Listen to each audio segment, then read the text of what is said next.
କିଛି ସେମିତି ନଥିଲେ ବିଡିଓ ପାଖକୁ ଯାଇଥିଲୁ ଆମେ 5 ଜଣ 4 ଜଣ ସରପଞ୍ଚ ଯାଇଥିଲୁ।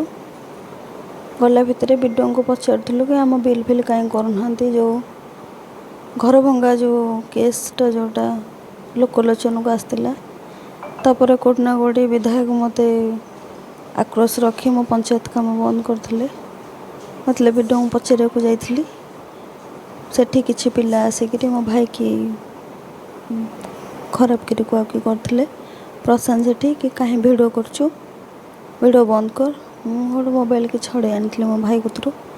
ମୁଁ ନିଜ ମୋବାଇଲରେ ନିଜେ ଭିଡ଼ିଓ କରିଥିଲି। ମୋ ରାଇଟ୍ସ ଅଛି, ହେଲେ ପଞ୍ଚାୟତ ଲୋକଙ୍କର ସମସ୍ୟା ହେଉଛି, ଆମେ ପୁଣି କ'ଣ ଉତ୍ତର ରଖିପାରୁନୁ, କାହିଁ କାମ ହେଉନି, ଆମେ ଭିଡ଼ିଓ କରିପାରିବୁ। ତାପରେ ଅଲଗା ପିଲା ବି ବାହାରି ପଡ଼ିଥିଲେ।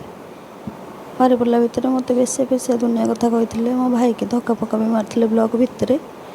ଭିଡ଼ିଓ ସେଠୁ ଠାରି ଦେଇଥିଲେ ତାଙ୍କୁ। ତାପରେ ଗଣ୍ଡଗୋଳ ସିଚୁଏସନ୍ ଅଧିକ ହେଲା, ସେମାନେ ପଳେଇଲେ। ପୋଲିସ କି କିଏ ଫୋନ୍ କରିଥିଲା ମୁଁ ଜାଣିନି। ଯେତେବେଳେ ପୋଲିସ ଯାଇ ପହଞ୍ଚିଲେ ମୋତେ ହଠାତ୍ ମୋ ମୋବାଇଲ ମାଗିଲେ। ମୁଁ ସେଠି ଅପୋଜ କରିଥିଲି, ମୋ ମୋବାଇଲ କାହିଁକି ଆପଣଙ୍କୁ ଦେବି। ତ ସେ ଆଉ ଉତ୍ତର ବି କିଛି ରଖିନଥିଲେ। ତାପରେ ବି ତାଙ୍କ ସାମ୍ନାରେ ବି ମୋତେ ଧକ୍କା ଫକ୍କା ମାରିଛନ୍ତି। ମୋତେ ଗ୍ୟାଙ୍ଗ ରେପ୍ କରିବାକୁ ବି ଧମକ ଦେଇଛନ୍ତି, ମାରିବାକୁ ବି ଧମକ ଦେଇଛନ୍ତି।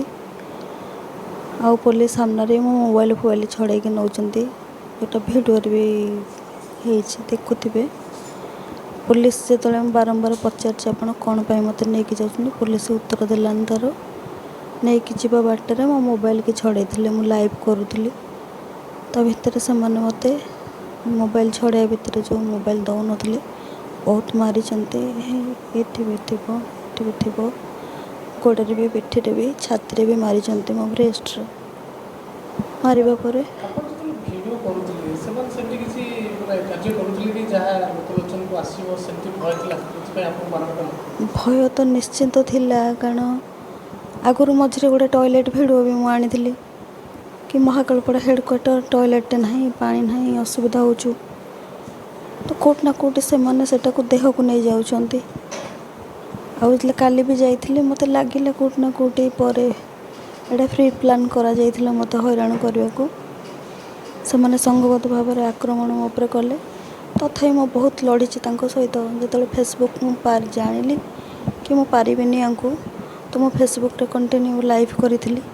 ଯେପର୍ଯ୍ୟନ୍ତ ମୋ ପାଖରେ ମୋ ମୋବାଇଲ ଥିଲା, ବଳ ଥିଲା। ପୋଲିସ ଯେତେବେଳେ ମୋତେ ନେଇକି ଗଲା ମହାକାଳପଡ଼ା ବ୍ଲକରୁ ମହାକାଳପଡ଼ା ଥାନା ପର୍ଯ୍ୟନ୍ତ, ମୋ ମୋବାଇଲ ଛଡ଼େଇବା ଟାଇମ୍ରେ ବହୁତ ମାରିଛନ୍ତି ମୋତେ। ଆଉ ଆଇଆଇସି ବି ବହୁତ ଖରାପ କରି ସୁଦ୍ଧା। ଥାନା ଗାଡ଼ି ଭିତରେ 3 ଜଣ ଲେଡ଼ିଜ୍ ଥିଲେ, 2 ଜଣ ଲେଫ୍ଟ ସାଇଡ଼୍ରେ ବସିଥିଲେ, ଜଣେ ରାଇଟ୍ ସାଇଡ଼୍ରେ ବସିଥିଲେ। ମୋ ମୋବାଇଲଟାକୁ ଯେତେବେଳେ କହିଲେ ମ୍ୟାଡ଼ାମ୍ ଦିଅନ୍ତୁ, ମୁଁ ଲାଇଭ୍ ଷ୍ଟାର୍ଟ କରିଥିଲି। ତାପରେ ବହୁତ ଟଣା ଓଟରା ହେଇଥିଲା। ମୋ ମୋବାଇଲକି ନେବା ପାଇଁ ମୋ ଛାତିରେ ସେମାନେ ବିଧା ମାରିଥିଲେ, ପିଠିରେ ବି ବିଧା ମାରିଛନ୍ତି 8ରୁ 10ଟି। ଆଇଆଇସି ବି ବହୁତ ଖରାପ କରି ଗାଳି ଦେଇଛନ୍ତି, ବେଶିଆ କହିକି କହିଛନ୍ତି ବିଧାୟକ ବିରୁଦ୍ଧରେ ଯାଉଛ, ଆଉ ଆମକୁ ପ୍ରେସର୍ ହେଉଛି, ଆମେ କ'ଣ କରିବୁ। ବହୁତ ସମୟ ବସେଇକି ରଖିଛନ୍ତି। ମୋ ପାଖକୁ ଯେଉଁମାନେ ଦେଖା କରିବାକୁ ଆସୁଛନ୍ତି, କାହାକୁ ଦେଖା କରିବାକୁ ଦେଇନାହାନ୍ତି। ଯେତେବେଳେ ମୋ ଛାତି ପେନ୍ ଷ୍ଟାର୍ଟ ହେଲା, 10 ମିନିଟ୍ ଚିଲେଇଛି ମୁଁ, ମୋତେ ହସ୍ପିଟାଲ ନେଇ ଚାଲନ୍ତୁ, ମୋତେ ମୋ ଛାତି ପେନ୍ ହେଉଛି। ଏଠି ବି ଜଣେ ଷ୍ଟାଫ୍ ବସିଛନ୍ତି, ଆପଣଙ୍କ ପଛପଟେ ଅଛନ୍ତି।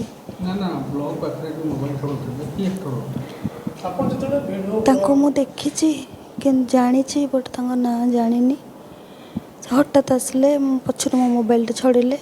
ଏଠି ଆଉ ଜଣେ ସାମ୍ବାଦିକ ଥିଲେ, ଆମର ସମ୍ବାଦ ପେପର ଯେ କରନ୍ତି, ସେ ଭାଇଙ୍କ ମୋବାଇଲରେ ଭିଡ଼ିଓ ହେଇଥିଲା, ଆଉ ଅନ୍ୟମାନେ ବି ଭିଡ଼ିଓ କରିଥିଲେ। ମୋ ମୋବାଇଲ ଛଡ଼େଇ ନେଲା ପରେ ମୁଁ ତଥାପି ମୋ ମୋବାଇଲଟାକୁ ମୁଁ ତାଙ୍କ ସହିତ ଲଢ଼ିକିରି ଆଣିଛି। ପୋଲିସ ସେଠି ନୀରବ ଥିଲା, ପୁରା ତାଙ୍କୁ ସପୋର୍ଟ କରୁଥିଲା। ସେମାନେ ପୋଲିସକି ଫୋର୍ସ କରୁଥିଲେ କି ଆପଣ ମୋବାଇଲ ଛଡ଼ାନ୍ତୁ ତାଙ୍କ କତିରୁ।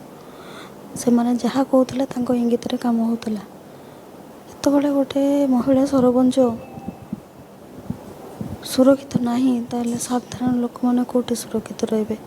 ସେମାନେ ସଂଘବଦ୍ଧ ଭାବରେ ମୋତେ ଆକ୍ରମଣ କରିଛନ୍ତି। ଆଉ ଏବେ ବି କହୁଛି ମୋ ଜୀବନ ପ୍ରତି ବିପଦ ଅଛି। ସେମାନେ ଯେଉଁ ଭଳିଆ କାଲି ଯେଉଁ ସିଚୁଏସନ୍ ଦେଖିଛି ମୁଁ, ମୋତେ ମାରି ନ ଦେବେ ବୋଲି କିଛି ମାନେ ନାହିଁ। କେବଳ ମୋବାଇଲ ଥିଲା ମୋ ହାତରେ ବୋଲି ମୁଁ କାଲି ବଞ୍ଚିଛି।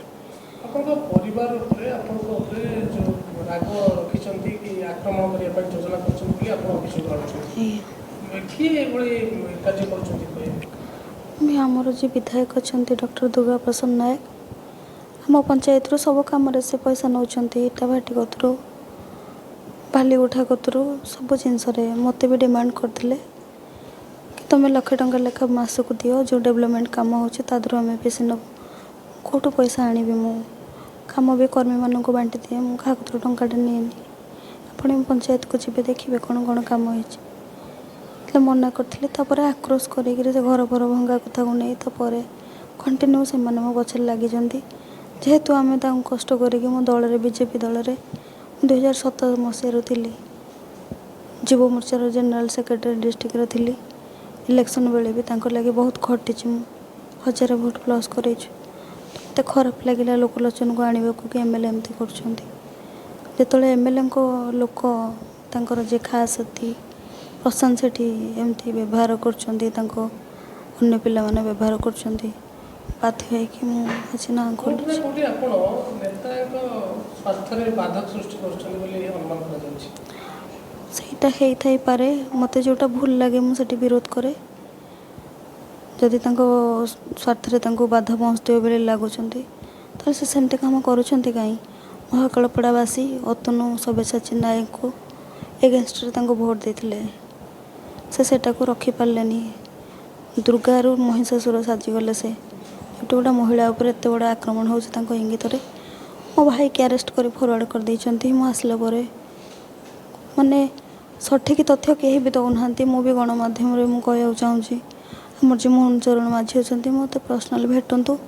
ମୋ ପାଖରେ ସବୁ ପ୍ରମାଣ ଅଛି। ବ୍ଲକର CCTV video A to Z ସବୁ ଅଛି। ମୋ ମୋବାଇଲ୍ ବି ଛଡ଼େଇ ନେଇଯାଇଛନ୍ତି, ସେଇଥିପାଇଁ ମୋ ମୋବାଇଲଟାକୁ ତ ମୁଁ ସବୁ ଦେଖେ। ଆଜ୍ଞା, ଅଭିଯୋଗ କାଲି ମୁଁ ଲେଖିକି ମୋ ବାପା ମାଆଙ୍କ ହାତରେ ଆଉ ଆମ ପଞ୍ଚାୟତର ଲୋକ ଆସିଥିଲେ ତାଙ୍କ ହାତରେ ମୁଁ ପଠାଇଥିଲି। ପୋଲିସ ସେଠି କହିଲା କି କ'ଣ କମ୍ପ୍ୟୁଟର ଚାଲୁନି ବୋଲି, ଆଉ କାଲିକି ଆମେ ରେଷ୍ଟ କରିବୁ ବୋଲି। ତ ଏପର୍ଯ୍ୟନ୍ତ ଆମ ଘର ଲୋକ ତ ମୋତେ ଛାଡ଼ିକି ମଧ୍ୟ ଯାଇନାହାନ୍ତି। ମୋ ଦେହ ବହୁତ ଅସୁସ୍ଥ ଅଛି। ଆପଣ ସୁସ୍ଥ ହେଲା ପରେ ପୁଣି ପଞ୍ଚାୟତବାସୀଙ୍କ ସେବା କରିବେ? ନିଶ୍ଚିନ୍ତ ଭାବରେ ମୁଁ ସୁସ୍ଥ ହେଲା ପରେ ପଞ୍ଚାୟତବାସୀଙ୍କ ସେବା କରିବି। ମୁଁ ଡରିନି। ଯଦି ମରିଯାଇଥାନ୍ତି ଯେପର୍ଯ୍ୟନ୍ତ ଧମକ ଦେଉଛନ୍ତି, ତଥାପି ଯେପର୍ଯ୍ୟନ୍ତ ଜୀବନ ନ ଯାଇଛି ସେ ପର୍ଯ୍ୟନ୍ତ ମୁଁ ଲଢ଼ିବି। ଯେହେତୁ ମୋ ଛାତିରେ ବହୁତ ମାଡ଼ ହେଇଛି, ମୁଁ କଥା ହେଇପାରୁନି।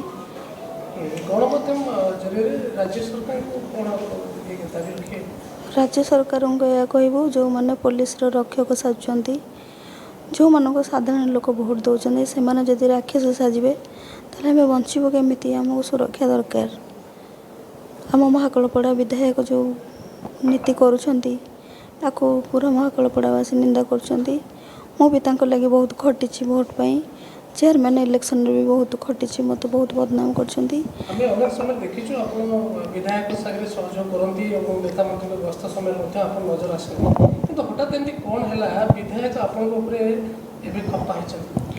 ବିଧାୟକ ମୋତେ ଆମ ପଞ୍ଚାୟତରୁ £1,00,000 ଲେଖା ବେଶୀ ମାଗିଲେ। ଇଟାଭାଟିକି ଯେତେବେଳେ ବିରୋଧ କଲେ ସେଠି ବି କମ୍ପ୍ଲେନ୍ କଲେ କି ଇଟାଭାଟି କାହିଁ ବିରୋଧ କରୁଛ, ସେମାନେ ଆମ ଦଳକୁ ପଇସା ଦେଉଛନ୍ତି, ମାନେ MLAକୁ ପଇସା ଦେଉଛନ୍ତି। ତ ତାଙ୍କ ଯେଉଁ କାମ ସବୁ ମୋତେ